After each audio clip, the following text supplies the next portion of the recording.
He postulated that a change in financial leverage result in change in the capital cost. इनका क्या कहना था कि भाई अगर आप किसी तरीके के चेंज करते हो लिवरेजेस में, फाइनेंशियल लिवरेजेस में, तो that will result in capital cost also.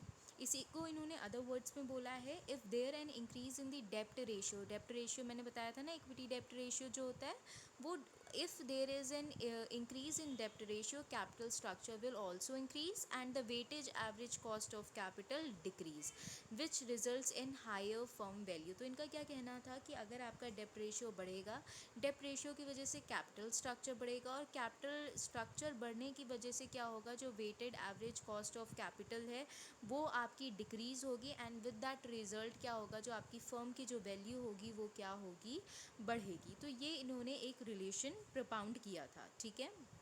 He proposed, also proposed by Drurin, this approach is opposite of the net income approach.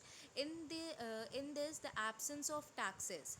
ठीक है. इन्होंने कहा कि एब्सेंस, अगर इसी कंडीशन में अगर हम एब्सेंस ऑफ टैक्स कर दें, मतलब टैक्स ना लें, तब क्या होगा, WACC that is weighted average cost of capital remains constant. ऐसे में क्या होगा, जो आपकी जो weighted average cost of capital है वो कांस्टेंट रहेगी. It postulates that the market analysis a whole firm and any discount has no relation to the debt and equity ratio. If tax information is provided, it states that weighted average cost of capital reduced with an increase in the debt financing, and the value of the firm will increase. तो यहाँ पर इन्होंने ये बात कही है, इन्होंने कहा है कि देखिए, अगर हम बात करें किसी तरीके की डिस्काउंट की मिलने की ना मिलने की, वो किसी भी तरीके का इफ़ेक्ट नहीं क्रिएट करता है आपके डेप्ट और इक्विटी पे.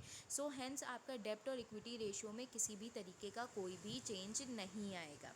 ठीक है. If tax information is provided, it states that कि weighted average cost of capital reduce with an increase in the डेप्ट फाइनेंसिंग. इन्होंने कहा इफ़ देयर विल बी डेप्ट फाइनेंसिंग इंक्रीज होगी, तो जो आपका weighted average cost of capital है that will reduce, and this will result in the increase in the value of the firm, जो कि इन्होंने ऊपर की लाइन में यहाँ स्टेट ऑलरेडी किया है. इन्होंने कहा है अगर आपका डेप्ट रेशियो बढ़ेगा तो कैपिटल स्ट्रक्चर बढ़ेगा, which will result decrease in the weighted average cost of capital, and this will result in higher value of the firm.